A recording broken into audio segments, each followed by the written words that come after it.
περιοδικά, το χρειαζόμαστε. Έλα, εντάξει, εδώ.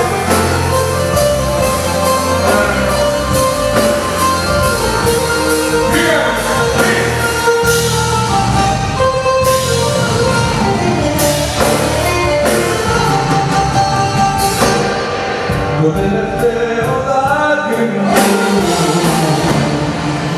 για σένα θα το κρίσω.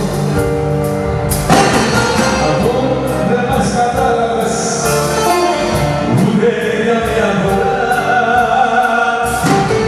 Το τελευταίο δάκρυ μου με μια ζωή να σβήσω.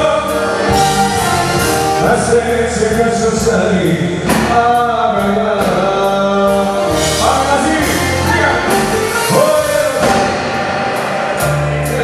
Για να ξεχάσει